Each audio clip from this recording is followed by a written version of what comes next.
नमस्कार साथियों, मैं आपके बीच में एक छोटा सा टॉपिक लेकर के आया हूँ। उस टॉपिक का एक शीर्षक के सहारे बताने की कोशिश करता हूँ कि दिव्यांग अभिशाप है या वरदान। साथियों, आज मैं दिव्यांग के ऊपर बात करने के लिए आया हूँ। यदि मेरी वजह से आपको किसी प्रकार की ठेस पहुँचता है तो मैं उसके लिए क्षमा प्रार्थी हूँ। ऐसे तो दिव्यांग बंधु वास्तव में दिव्यांग हैं, जिसका अर्थ आप सब जानते हैं। किंतु आज तक के मैंने जितने भी दिव्यांग बंधु से मिलने की कोशिश किया या मिला हूं, सभी ने अपना अपना अनुभव शेयर किया है। सभी ने अपना अपना बात रखा है। सब ने यही कहा है कि समाज की नज़र में हम तो बहुत खुश हैं, किंतु अंतर आत्मा से मैं कहता हूं कि मैं खुश नहीं हूं, मैं प्रसन्न नहीं हूं। इसकी वजह समाज ही है। मैं समाज से पहले मैं ये कहना चाहता हूं कि समाज तो है, लेकिन समाज से पहले घर है, जिसकी वजह से मुझे अपना ठेस पहुंचता है, बहुत सारी दिक्कतें आती है। मुझे बताते हुए शर्म लग रही है कि आप एक दिव्यांग समाज का आप मतलब क्या कि दिव्यांग समाज का हिस्सा अभी तक नहीं बन पा रहा है। वजह क्या है? आज तक अपना हक और अधिकार समाज में नहीं ले पा रहा है, और इसकी वजह वैसे लोग हैं जो दिव्यांग के प्रति कुछ ना कर पाने की सोच रखते हैं कि ये क्या कर पाएगा, जबकि ऐसे कई उदाहरण हैं जो दिव्यांग समाज को निस्वार्थ भाव से बहुत कुछ दे रहे हैं। इसमें किसी प्रकार की कोई स्वार्थ उनके अंदर नहीं है। आज दिव्यांग अपने आप में इतना हतोताही सो चुका है कि या तो वह घुट घुट की जिंदगी जी रहा है या तो आत्महत्या करने पर मजबूर हो रहा है, और इसकी वजह आप खुद हैं, समाज है, आपकी रवैया है, जो ऐसे कदम उठाने पर ऐसे दिव्यांग बंधुओं को मजबूर कर रहा है।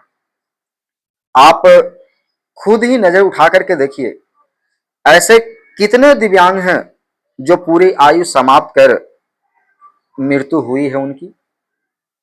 अधिकांश मृत्यु समय सीमा से पहले ही हो जाता है, या समय सीमा के पहले ही वो समाप्त हो जाता है। दिव्यांग को उसके वास्तविक नाम से ना पुकार कर उसके विच्छिन्न अंगों से पुकारते हैं। क्या उनकी वास्तविक नाम नहीं है? क्या उसका जैसे आम व्यक्ति का नाम होता है, क्या उनका नामकरण नहीं है?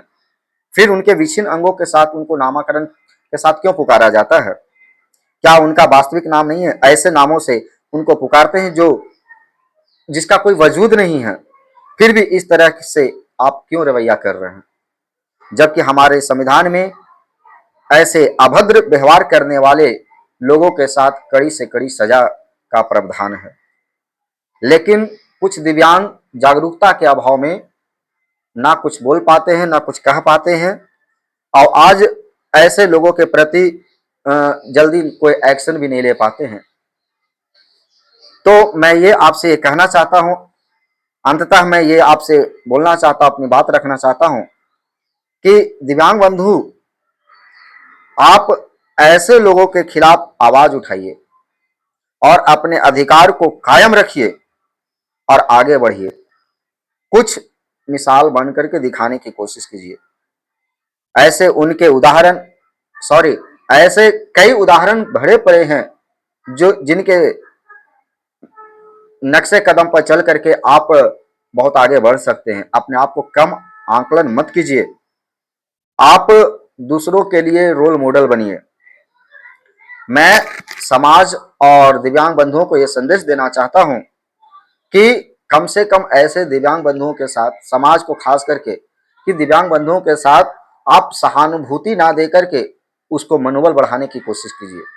उसको भीख ना देने के बजाय उसको अधिकार दीजिए, ताकि वो भी आपके बीच समाज का हिस्सा बन करके और आगे बढ़ने की कोशिश करे।